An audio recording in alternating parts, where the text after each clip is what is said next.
Hi hello నమస్తే. ఆంధ్రప్రదేశ్ ప్రభుత్వం sensation నిర్ణయం తీసుకుందట. సెన్సేషన్ నిర్ణయం తీసుకుంది ఆంధ్రప్రదేశ్ ప్రభుత్వం. క్యాబినెట్ కీలక క్యాబినెట్ ఆమోదించిన కీలక అంశాలలో ఒక సర్ప్రైజింగ్ అండ్ షాకింగ్ హెడ్డింగ్ తోటి ఏబీఎన్ ఆంధ్రజ్యోతిలో ఒక న్యూస్ రాశారు. అదేంటంటే ఏపీ మంత్రివర్గ సమావేశం ముగిసింది. 35 ఎజెండా అంశాలకు కేబినెట్ ఆమోదం తెలిపింది. పీపీపీ పద్ధతుల్లో పిడుగురాళ్ల మెడికల్ కాలేజీ అభివృద్ధికి కేబినెట్ గ్రీన్ సిగ్నల్ ఇచ్చింది. ఇది మెయిన్ పాయింట్. ఏంటి పాయింట్ ఇది?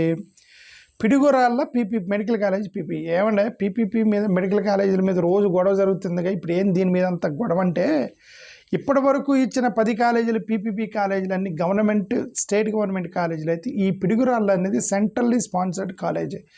అంటే this is going to be the first centrally sponsored medical colleges which is going under the PPP model in Andhra Pradesh. ఇప్పటి వరకు సెంట్రల్లీ స్పాన్సర్డ్ ఒక 4 మెడికల్ కాలేజీలు సెంట్రల్ గవర్నమెంట్ స్పాన్సర్ కాలేజీలు ఉన్నాయి. వాటి జోలికి వెళ్ళాల వీళ్ళు పీపీపీకి. ఇప్పుడు అది కూడా మొదలెట్టారని అర్థం. ఇక్కడ నాకు వచ్చిన డౌట్ ఏంటంటే, ఇప్పుడు వీళ్ళందరూ చాలామంది పీపీపీకి వ్యతిరేకంగా ధర్నాలు ఉద్యమాలు చేశారు కదా, ఇంక్లూడింగ్ వైఎస్ఆర్సీపీ చేసింది, ఎవరో కొంతమంది చేస్తున్నారు, సోషల్ యాక్టివిస్టులు వీళ్ళందరూ చేస్తున్నారు. ఇప్పుడు వీళ్ళు సెంట్రల్లీ స్పాన్సర్డ్ స్కీమ్ అయినటువంటి పిడుగురాళ్ళని పీపీపీ మోడల్లోకి తీసుకెళ్లాలంటే అప్రూవ్ చేయాల్సింది కేంద్ర ప్రభుత్వం. ఈ కాలేజీలకు అవసరం లేదు కేంద్ర ప్రభుత్వం. ఇప్పుడు వరకు చంద్రబాబు నాయుడు చేసిన 10 మెడికల్ కాలేజీలకి కేంద్ర ప్రభుత్వానికి అవసరం లేదు. దీనికి ఇది చేయాలంటే కేంద్ర ప్రభుత్వం అప్రూవ్ అవ్వాలి, కేంద్ర ప్రభుత్వం సహకరించాలి. ఎందుకంటే వాళ్ళు కూడా భాగస్తులు దాంట్లో. మరి అలాంటి కాలేజీని ఇప్పుడు పీపీపీ మోడల్లోకి తీసుకెళ్తున్నారు అని అంటే అర్థం కేంద్ర ప్రభుత్వం కూడా పీపీపీ మోడల్లోకి తీసుకెళ్తుంది కదా. మరి ఇప్పుడు వీళ్ళందరూ కేంద్ర ప్రభుత్వాన్ని కూడా ప్రశ్నిస్తారా అనేటువంటి పెద్ద క్వశ్చన్ ఉందిగా. ఓకే, అది ఏదన్నా చెయ్యి, కేంద్ర ప్రభుత్వాన్ని మాత్రం వీళ్ళు ఎలాగ ప్రశ్నించరని మీ అందరికీ తెలుసు. ఓకే, అది అల్టిమేట్గా నేను చూసి ఇది కేంద్ర ప్రభుత్వానికి సంబంధించిన మెడికల్ కాలేజీని కూడా ఎత్తుకెళ్తున్నారు కదా అని అనుకున్నా. అయితే ఈ లోపు ఏం చేశారంటే, రీసెంట్గా పిడుగురాలైన వైఎస్ఆర్సీపీకి సంబంధించి కాసు మహేష్ రెడ్డి గారు ఒక వీడియో రిలీజ్ చేశారు. గతంలో కేంద్ర ప్రభుత్వానికి థ్యాంక్స్ చెబుతూ కాసు మహేష్ రెడ్డి గారు వీడియో రిలీజ్ చేశారు. ఏమని?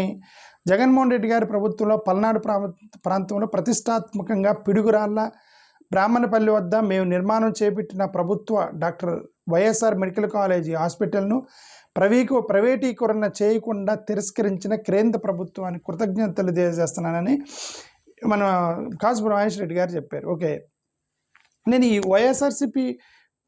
నాకు వైఎస్ఆర్సీపీ అసలు ప్రాబ్లమే లేదు. ఓకే, మీరు అనుకుంటారు నేను వైఎస్ఆర్సీపీకి వ్యతిరేకంగా మాట్లాడుతున్నానని.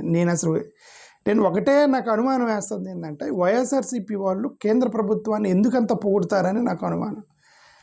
వాళ్ళు విపరీతంగా పొగుడుతుంటారు వైఎస్ఆర్సీపీ కేంద్ర ప్రభుత్వాన్ని, మోడీ నాయకత్వాన్ని పొగుడుతూ ఉంటారనమాట. మన ధర్మాన ప్రసాద్ గారు రాసినటువంటి ఉత్తరంలో కూడా పొగడ్తల వర్షం కురిపించింది. దాని మీద నేను వీడియో కూడా పెట్టిన. ఓకే, ఇప్పుడు ఈయన కూడా కేంద్ర ప్రభుత్వానికి థ్యాంక్స్ చెబుతున్నామని చెప్పేసి ఈయన ఒక వీడియో పెట్టిండు కాసు మహేష్ రెడ్డి గారు. ఇప్పుడు ఆ కేంద్ర ప్రభుత్వమే ఇప్పుడు పీపీపీకి గ్రీన్ సిగ్నల్ ఇచ్చేందుకే క్యాబినెట్ అంటే అర్థం కేంద్ర ప్రభుత్వం ఓకే వేసుకోమందనే కదా అర్థం. ఏమంటే చంద్రబాబు నాయుడు గారు ఆంధ్రప్రదేశ్లో తీసుకునేటువంటి నిర్ణయాలకి చంద్రబాబు నాయుడు గారు పాత్ర ఎంత ఉంటుందో అదే పాత్ర కేంద్రంలో ఉన్నటువంటి మోడీ గారికి ఉండేది. ఎందుకంటే basically they are part and parcel of NDA. దాన్ని కళ్ళకి కంతలు కట్టి మసిబూసి మారేడుకాయ చేసి కేవలం చంద్రబాబు నాయుడిని తిడదాము, మోడీ గారిని వద్దు అనేటువంటి స్ట్రాటజీ ఆంధ్రప్రదేశ్లో పనికిరాదు. కొంతకాలం నడపగలరు, దాంతో ఎక్కువ కాలం నడపలేరు. ఇది మా వైఎస్ఆర్సీపీ వాళ్ళకి నేను చెప్పే సలహా ఇది. ఓకే, మీరు ఎక్కువ కాలం ఇలా రాజకీయం చేయలేరు. ఓకే, ఇప్పుడు కేంద్ర ప్రభుత్వమే పర్మిషన్ ఇస్తేనే కదా ఇప్పుడు వాళ్ళకి ఈ మెడికల్ కాలేజీని కేంద్ర క్యాబినెట్ ఆమోదం చెప్పింది అంటే అర్థం ఏంటి? రాష్ట్ర క్యాబినెట్ ఆమోదం తెలిపింది అంటే ఏంటి అర్థం? కేంద్ర ప్రభుత్వానికి చెప్పకుండా, కేంద్ర ప్రభుత్వం అప్రూవల్ ఇవ్వకుండా వీళ్ళు క్యాబినెట్లో చర్చించి దాని గ్రీన్ సిగ్నల్ వేస్తాడు ఆంధ్రప్రదేశ్ క్యాబినెట్లో. ఓకే, పిడుగురాళ్ళకి సంబంధించినటువంటి మెడికల్ కాలేజీని అది జరిగింది. ఓకే, నేను గతంలో ఏమనుకున్నానంటే అసలు పీపీపీ అంటే కేంద్ర ప్రభుత్వానికి సంబంధించి వీళ్ళు ఎలా చేస్తారు, పీపీపీ కేంద్రం కదా చేయాలి అని నేను అనుకున్నా. అంటే కేంద్ర ప్రభుత్వం పర్మిషన్తో చేయొచ్చు అనేటువంటి ఆ లాజిక్ నేను గతంలో మిస్ అయ్యాను. ఇప్పుడు నాకు అర్థమైంది కేంద్ర ప్రభుత్వం పర్మిషన్తో వీళ్ళు పీపీపీ చేయొచ్చు సెంట్రల్లీ స్పాన్సర్డ్ స్కీమ్స్ని, అంటే కేంద్ర ప్రభుత్వం పర్మిషన్ ఇచ్చింది కాబట్టి ఇప్పుడు చేస్తున్నారనే కదా అర్థం. ఓకే, పిడుగురాళ్ళ ప్రభుత్వ వైద్య కళాశాలలో ఈ సంవత్సరం అడ్మిషన్స్ స్టార్ట్ చేయబోతున్నారు. ఈ సంవత్సరం మరి ఎట్లా చేస్తారు, పీపీపీకి ఇచ్చి చేస్తారా లేకపోతే ఏంటి అనేది తెలియదు, బట్ అడ్మిషన్స్ అయితే స్టార్ట్ చేయబోతున్నాయి. ఓకే, ఇది నేను చూసి ఆశ్చర్యపోయాను, అరే దీన్ని కూడా వేశారు కదా అని. ఎందుకంటే కేంద్రానికి ఎంత ఉంటుంది పర్సంటేజ్, 60-40 మరి 60-40 షేరా లేకపోతే 90-10, ఈ రెండిట్లో ఏదో ఒక మోడల్లో సెంట్రల్ స్పాన్సర్డ్ ప్రోగ్రామ్ రన్ అవుతాయి స్టేట్లతో. 2 మోడల్స్ ఉంటాయి, ఒకటి 90-10 మోడల్, అంటే 90% ఒకరైతే 10% ఒకరు షేర్ చేసుకునేట్టు మోడల్ ఒకటి ఉండేది. 60-40 మోడల్ రెండే ఉన్నాయి ప్రస్తుతానికి దేశంలో. ఈ రెండిట్లో మరి ఏ మోడల్ మీద మరి స్పాన్సర్ చేశారో తెలియదు. కేంద్ర ప్రభుత్వం ఏ మోడల్ మీద స్పాన్సర్ చేసిందో మెడికల్ కాలేజీలు తెలియదు. Piduguralla is the centrally sponsored programme. ఇప్పుడు మరి దాన్ని వీళ్ళు ఇప్పుడు పీపీపీ మోడల్కి అని చెప్పి గ్రీన్ సిగ్నల్ వేసింది, రాష్ట్ర క్యాబినెట్ ఆమోదం తెలిపింది అంటే అర్థం. అంటే మరి ఇంకా that without central government it is highly impossible. Anyway వాళ్ళు చెప్తున్నారు గతం నుంచి కూడా, ఎందుకంటే మీరు అలా చేయొచ్చు, ఎందుకంటే గవర్నమెంట్ ఓన్డ్ ఇది, గవర్నమెంటే రన్ చేసేది, కాకపోతే మేము అవుట్సోర్సింగ్ ఇస్తున్నాము, అడ్మినిస్ట్రేషన్ అవుట్సోర్సింగ్ ఇస్తున్నాము, దాన్నే పీపీపీ అంటున్నాము. మన కిందే ప్రభుత్వాలు ఉంటాయి, మన కిందే బిల్డింగ్లు ఉంటాయి, మన కిందే మొత్తం ఉంటాయి, మొత్తం మనమే రన్ చేస్తామని వాళ్ళు చెప్తున్నారు. ఎవరు? గవర్నమెంట్ చెప్తుంది. బట్ అది మొత్తం అదంతా చేసినప్పుడు అవుట్సోర్సింగ్ ఎందుకు? ఓనర్షిప్ అనేది పబ్లిక్ అయినప్పుడు, ఓనర్షిప్ మన దగ్గర మందే అయినప్పుడు, ల్యాండ్ ఇన్ఫ్రాస్ట్రక్చర్ మందే అయినప్పుడు మరి ప్రైవేట్ పార్టీలుకి ఇవ్వడం ఎందుకు? ఆ ఒకటి కూడా మీరే చేస్తే పోయేది కదా. వాళ్ళు ఏమంటారు, మీరు సీట్లు అమ్ముకోవడానికి కూడా లేదు, మేము చెప్పినట్టే సీట్లు అమ్మాలి అంటారు. కంట్రోల్ ఉందంటారు. ట్యూషన్ ఫీని మీరు కంట్రోల్ చేయగలరు, మిగతా ఆయన మీరు కంట్రోల్ చేయలేరు కదా. సెంటర్ ఫండింగ్ కండిషన్స్ని వైలేట్ చేయకూడదు అంటే సెంట్రల్ ఫండింగ్ కండిషన్స్ని వైలేట్ చేయకూడదు అనేటువంటి క్లాజ్ ఉన్నదాన్ని ప్రైవేటైజేషన్కి తీసుకెళ్తున్నారు అని అంటే అర్థం. సెంట్రల్ గవర్నమెంట్ పర్మిషన్ లేకుండా, వాళ్ళ హ్యాండ్ లేకుండా, వాళ్ళ అప్రూవల్ లేకుండా చేస్తారు ఇవన్నీ. రెగ్యులేటరీ అప్రూవల్స్ అనేవి కూడా ఇవన్నీ కూడా చేస్తారా?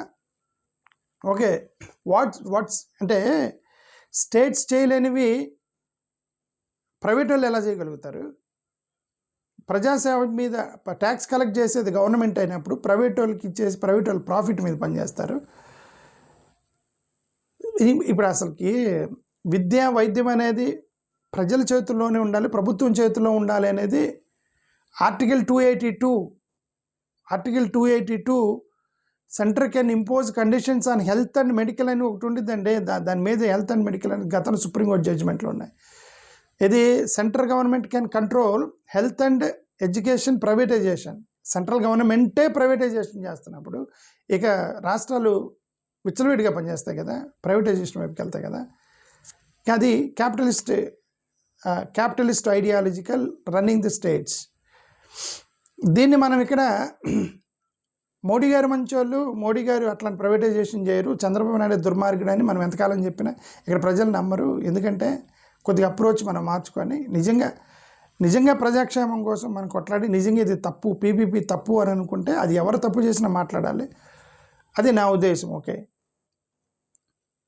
సో అది బాటమ్ లైన్ ఇది సంగతి. ఓకే, పీపీపీకి సంబంధించి ఈరోజు రాష్ట్ర క్యాబినెట్ తీసుకున్న నిర్ణయం ఇది. సో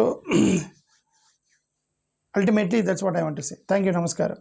అంటే నేను లోకల్గా జగన్ గారికి సపోర్ట్ చేయొచ్చు. రేపు పొద్దున ఎన్నికలప్పుడు ఒక 1 year ఎన్నికలు రాబోతున్నాయి కదా, 1 ఎన్నికల ముందు నేను జగన్కి సపోర్ట్ చేయొచ్చు, లేదంటే లిబరేషన్ కాంగ్రెస్ సపోర్ట్ చేయొచ్చు, లేదంటే ఏమంటారు కాంగ్రెస్ పార్టీకి సపోర్ట్ చేయొచ్చు, లేదంటే నేను ఇండిపెండెంట్గా పోటీ చేయొచ్చు. లోకల్గా ఏం చేస్తాననేది ఇప్పుడు నా డెసిషన్ కాదు. అది నేను మీకు చెప్పాను ఏంటంటే కేంద్రంలో జరుగుతున్నటువంటి నిర్ణయాల మీద మాత్రం నేను 100% నేను మాట్లాడతాను. ఎందుకు మాట్లాడతానంటే కేంద్రంలో తీసుకున్న నిర్ణయాల వల్ల వీళ్ళిద్దరూ ఒకవైపు ఉండటం వల్ల చాలా నష్టం జరుగుతుంది రాష్ట్రానికి అని ప్రజలకు చెప్పడానికి ట్రై చేస్తున్నా. ఒక అపోజిషన్ వాయిస్ అండి, మనం ఎంత గీకి పెట్టినా సరే వాళ్ళు తీసుకునే నిర్ణయాలు వెనక్కి తీసుకోరు, కానీ కనీసం ఇది తప్పు అని మనం చెప్పగలగాలి కదా. ఓకే, ఇప్పుడు అపోజిషన్ ఇండియా బ్లాక్లో వాళ్ళు నెత్తి నోరు కొట్టుకున్నారు, ఆగుతున్నారా? నిర్ణయాలు తీసుకొని చేస్తూ ఉన్నారు కదా, వాళ్ళైతే ఆగరు, నెత్తి నోరు కొట్టుకున్నా వాళ్ళు అనుకున్నది వాళ్ళు చేసుకుంటూ పోతున్నారు. బట్ కనీసం చెప్తున్నారు కదా ఇది తప్పు అని.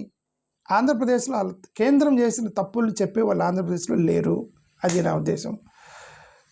తప్పులు అంటే మనకి తప్పులు, వాళ్ళకి కరెక్ట్, అది కరెక్ట్ అనిపిస్తే వాళ్ళు చేస్తారు.